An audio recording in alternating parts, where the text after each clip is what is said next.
आप बताइए, इधर इंतकाल हुआ है बाप का, इधर बच्चे का इंतकाल हुआ है, अभी जो है दफन भी नहीं हुआ सही तौर पर, इधर बिरयानी बनाई जा रही है,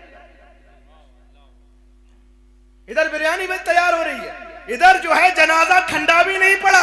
अरे औरत के लिए 4 महीना 10 दिन का हुक्म है, लेकिन 3 दिन का तो सबके लिए हुक्म है, बेटे के लिए भी, भाई के लिए भी, जो भी और घर वाले हैं, 3 दिन का तो हुक्म है कि है नहीं।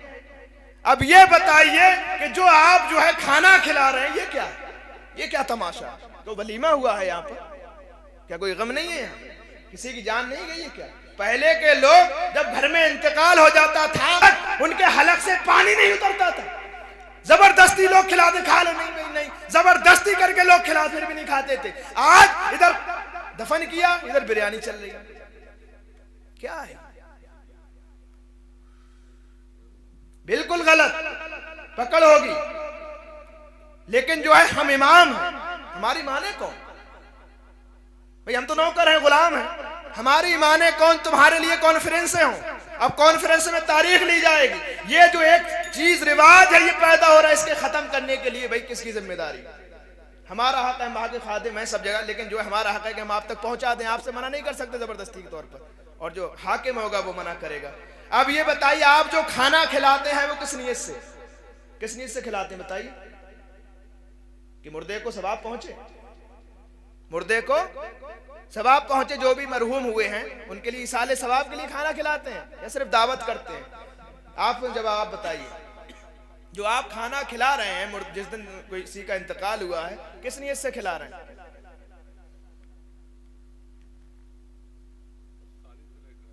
तारीफ के लिए? हाँ, अनायत, बिल्कुल, क्या बात की, सुभान अल्लाह। अनायत क्या है? ये सिर्फ दिखावा है।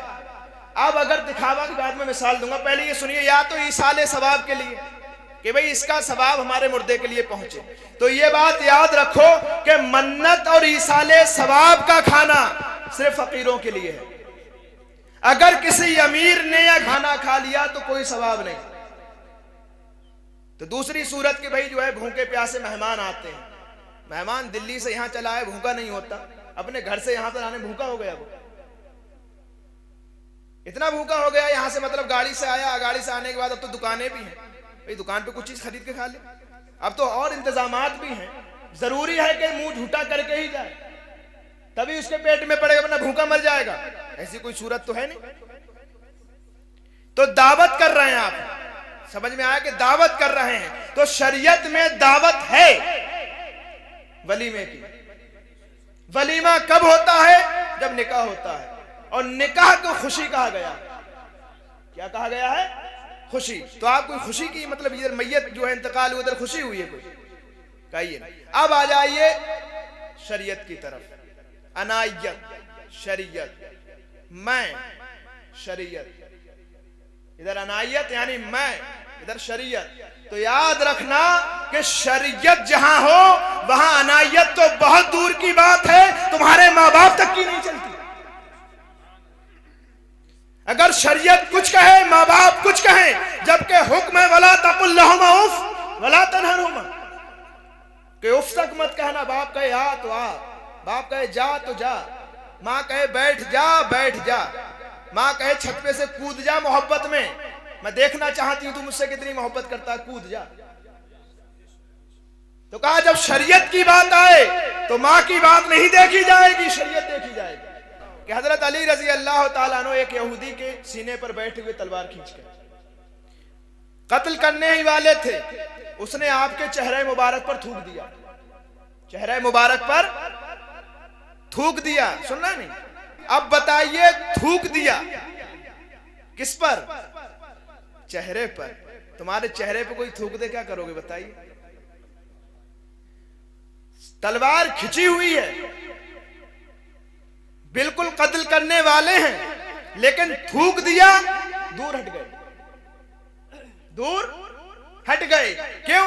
क्योंकि पहले जब कत्ल कर रहे थे अल्लाह और उसके रसूल शरीयत के लिए, पहले जब कत्ल कर रहे थे किसके लिए? शरीयत के लिए, रसूल के लिए, अल्लाह के लिए। अल्लाह और रसूल, यही तो शरीयत। दीन यही तो शरीयत है। तो अल्लाह और उसके रसूल शरीयत के लिए कत्ल कर रहे थे, लेकिन थूक दिया। अब जब थूक दिया तो अनायत आ गई। जब थूक दिया चेहरे पर तो अना आ गई, अरे मेरे थूक कैसे दिया, अब तो और मारूंगा। यही तो होता ना सुन कि इसने थूका कैसे, अब तो मैं छोड़ूंगा नहीं। लेकिन मसला समझा रहे हैं हजरत अली कि जब बात शरीयत की आए, अनायत की आए, तो शरीयत को देखना, अनायत को नहीं। छोड़कर दूर हट गए। जब दूर हट गए तो यहूदी कह रहा कि मारा क्यों नहीं, कत्ल क्यों नहीं किया। अरे तुम तो मुझे वैसे ही मार रहे थे, जब मैंने तुम्हारे चेहरे पर थूक दिया तुम्हें गुस्सा आ जाना चाहिए, तुम्हारा गुस्सा बढ़ जाना चाहिए। तुमने मुझे छोड़ क्यों दिया, मारा क्यों नहीं, कत्ल क्यों नहीं किया। तो हजरत अली ने कहा कि पहले तुझे मैं मार रहा था अल्लाह के लिए, रसूल के लिए, शरीयत के लिए, अब मुझे तुझे कत्ल करने में जब तूने थूक दिया है तो अब मेरे अंदर अनायत भी आ गई, मेरी अना भी शामिल है। अब जहां अना शामिल है, अगर मैं तुझे अब मार दूं तो कहीं ऐसा ना हो मैदाने महशर में अल्लाह फरमाए कि तूने मेरे लिए नहीं बल्कि अपने लिए मारा है, बल्कि अपने लिए मारा है। बस यही वजह है कि मैंने तुझे छोड़ दिया। कहा हो इतना अच्छा दीन कि जहां अपनी बिल्कुल गुंजाइश ना हो, सब कानून खुदा और रसूल के, सब कानून शरीयत के। कहा कि भाई अब मुझे कलमा पढ़ा के मुसलमान बना दो। इस अनायत ने तमाशा बना दिया है दीन का,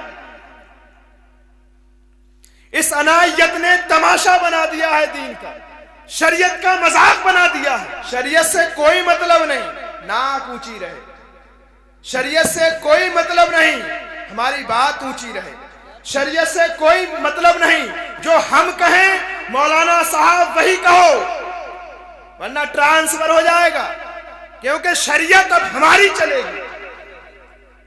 ये हालात बना दिए, बिल्कुल जो है उल्टा हो गया हिसाब किताब। अनायत से बड़ा नुकसान हुआ है। और जहां अना आ जाए, जहां अनायत आ जाए तो अब समझ लो इसका अंजाम बुरा होने वाला है,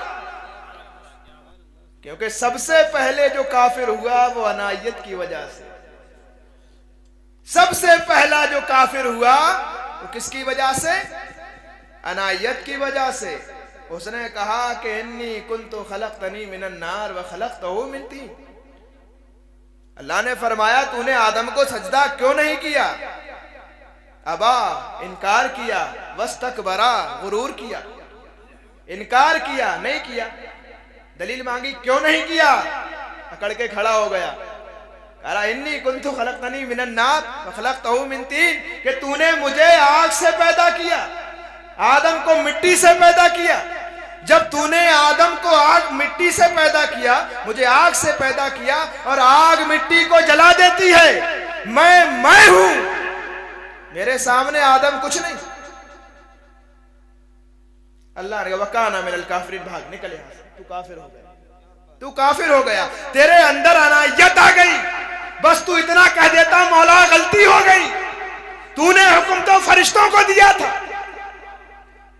मुझसे कहा कि तू भी सजदा कर, मौला तू मुझसे कहे सजदा करने को, मैं सजदा ना करूं। तेरी सारी जमीन, रूए जमीन को अगर इकट्ठा किया जाए, मेरे सजदे इतने हैं कि कम पड़ जाए। मैं जाहिद हूं, मैं आबिद हूं, मैं मुत्तकी हूं, मैं वली हूं, मैं तकी हूं। मौला तेरी बात क्यों नहीं मानता, तू हुक्म तो दे, दोबारा कहे मैं अभी हाल सजदा कर देता हूं। लेकिन नहीं, खड़ा हो गया, मैं हूं, मैं हूं। जब तू है, वकाना मिनल काफिरीन, निकल जा जन्नत से, तू काफिर हो गया। इस अनायत ने बड़ा नुकसान किया है। आज का दौर, मैं एक अमीर आदमी की बात कर रहा हूं जिसके पास अच्छा खासा हिसाब किताब रहता है, उसके पास भी बेचारे के 10,000 रुपए मौजूदा नहीं निकलेंगे, वो भी इंतजाम करेगा कहीं ना कहीं से।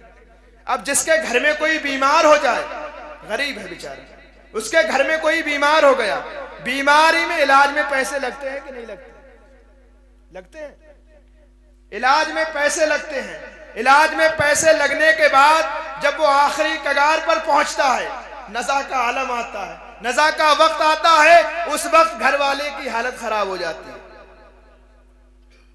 जान बचाने के लिए कर्ज लेना अच्छी बात है, भाई जान बच सकती है तो कर्ज लीजिए, हाजत है, जरूरत है। लेकिन आप ये बताइए, अब उसके पास पैसा नहीं रहा, कर्ज भी लेता है इंसान जान बचाने के लिए, अब वो दुनिया से चला गया, अब घर की हालत क्या होती खुद बताएं? बिल्कुल कुछ नहीं, घर पे कुछ नहीं, खाली घर है। अब उसके बाद मालूम है कि 100, 200, 300 लोगों के खाने का भी इंतजाम करना, कहां से करोगे? सूरत बताएं आप, कहां से करोगे? या तो सुनार के पास जाओगे, कोई चीज रख के आओगे, सूद रिबा, या डबल गुना हो गया।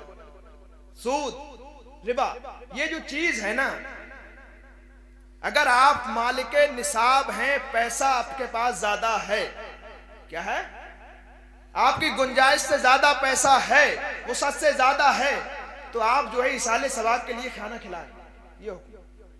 लेकिन अगर आपके पास खुद खाने के लाले पड़े हैं तो बिल्कुल हुक्म नहीं। अब उस सूरत में या तो सूद लेकर आएगा या कर्ज लेकर आएगा, दोनों सूरतें नाजायज, क्योंकि कर्ज जो है मुस्तहब के लिए लेना जायज नहीं। यहां तक कि हुजूर ने फरमाया, अगर किसी ने किसी से कर्ज लिया और उसने अदा नहीं किया, यहां तक कि मौत आ जाए, तो उसकी नमाज़े जनाजा भी मत पढ़ो, उसकी नमाज़े जनाजा भी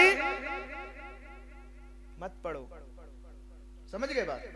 उधर रिबा, सूद, ये मुस्तहब काम के लिए, किसके लिए? मुस्तहब काम के लिए। एक होता है फर्ज, एक होता है वाजिब, एक सुन्नत, फिर सुन्नत में दो है मुक्कदा गैर मुक्कदा, फिर मुबाह फिर मुस्तहब। समझ रहे हैं? जैसे एक होता है डांटना, हजरत बहुत अच्छी मिसाल है। एक होता है डांटना, एक होता है थप्पड़ मारना, एक होता है घसीट घसीट के मारना, एक होता है जान से मार देना, जान से मार देना। हमें दीन की नॉलेज नहीं, हम नियाज को भी नमाज के बराबर समझते हैं। हमें दीन की नॉलेज नहीं, जो मुस्तहब बात है उसे हम फर्ज समझते हैं। फर्ज जो है वो कत्ल के बराबर, वाजिब जो है वो घसीट घसीट के मारने के बराबर, थप्पड़ मारना सुन्नत के बराबर, और डांटना ये मुस्तहब है। तीनों, अब चारों चीजें अलग अलग हो गई कि नहीं हो गई? अब आप कहें नहीं भाई फैसला यही है कि जिसने डांटा है उसे कत्ल की सजा दी जाएगी, जिसने डांटा है उसे घसीट घसीट के मारने की सजा दी जाएगी। देंगे आप?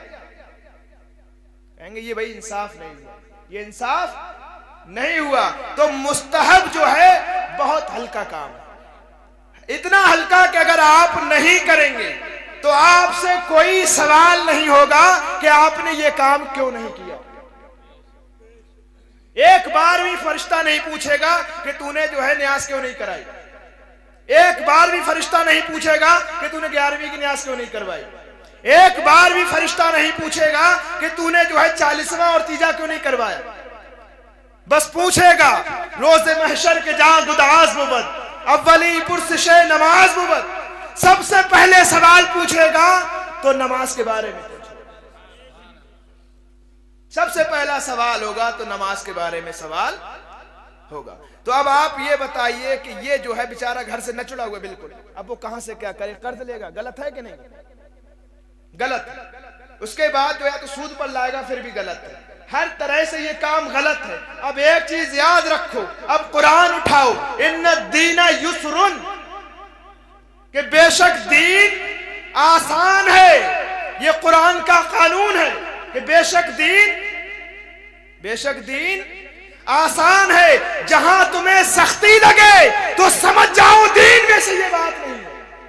बहुत बड़ी बात कि जो चीज आपको सख्त लगे तो समझ जाओ कि अब ये दीन में से नहीं है। कहा कि नमाज पढ़ो, क़याम फर्ज है। कहा कि बीमार हूं, उठ नहीं सकता, कहा बैठ के पढ़, आसानी आ गई। कहा कि बैठ भी नहीं सकता, लेटा रहता हूं, कहा लेट के पढ़। कहा लेटा रहता हूं मगर जिस्म को हरकत नहीं दे सकता, कहा आंखों के इशारे से पढ़, आंखों के इशारे से पढ़। कहा कि वो भी नहीं कर सकता, कहा दिल में पढ़। देखें आसानी, फर्ज में आसानी, मगर यहां एक गरीब को पीसा जा रहा है, बेचारों की जमीनें बिक जाती हैं सिर्फ नाक की खातिर, और वो भी इस बात को मानने को तैयार नहीं, मैं परेशान हूं। ये चीज। अब दूसरी सूरत कि जब जो है हम इंतकाल जो मैयत कर गई, सबसे पहले याद रखो, बहुत बड़ी बात बता के जा रहा हूं, समझदार लोग हैं आप। 3 हुक्म दिए गए कि बस इतना किया जाए उसके माल से। पहला ये कि अगर जो तकफीन और तदफीन की जाए, दफन और कफन में जो कपड़ा लगे जाए क्या है, उसके पैसे से खर्च किया जाए। फिर जो उसने वसीयत की है उसके तिहाई माल में से, सारे माल की वसीयत कर गया तो सब दे दो, औलाद कहाँ जाएगी बेचारी, तो कहा तिहाई माल में से उसकी जो वसीयत पूरी की जाए। उसके बाद कहा कि बच्चों में माल तकसीम,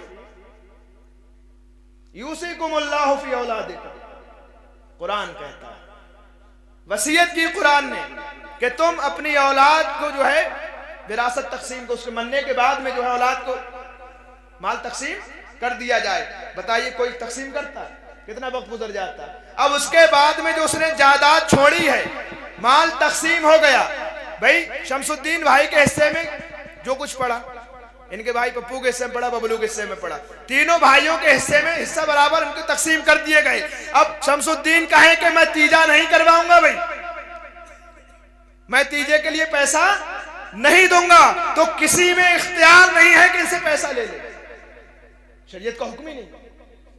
अगर तुम कराना चाहते हो तो कराओ भाई, अगला आदमी अपने पैसे से नहीं कराना चाहता कि मैं नहीं करवाऊंगा, तो उस पर कोई जोर जबरदस्ती नहीं है, क्योंकि ये मुस्तहब काम है, ये उसके माल में से, विरासत के माल में का हुक्म नहीं है कि आप तीजे में पैसे खर्च करें या उसमें खर्च करें। उसके माल का जो पैसा है उसके सिर्फ 3 हिस्से होने, जो मैंने बता दिया उसी में तकसीम होना। अब उसके बाद अगला कहे कि मैं नहीं कराऊंगा, एक मुस्तहब काम है, आप एक मुस्तहब काम के लिए इतना पैसा खर्च करते हैं, और वो भी याद रखो कि अगर एक भी मालदार ने, जैसे उसका हुक्म है ना ईद का, बकरा ईद का, कुर्बानी का, कि अगर एक का भी पैसा हराम है तो किसी की कुर्बानी कबूल नहीं होगी साथियों में से। हाँ, 7 हिस्से या जो भी हिस्से हैं, अगर उनमें सबका पैसा हलाल है तो कुर्बानी सही है, अगर एक का भी पैसा हराम है तो किसी की कुर्बानी नहीं मानी जाएगी। इसी तरह आपने खाना जो खिलाया, जो इसाले सवाब के लिए बनाया है, अगर उससे सब गरीब खाएं, गरीब खाएं तो इसाले सवाब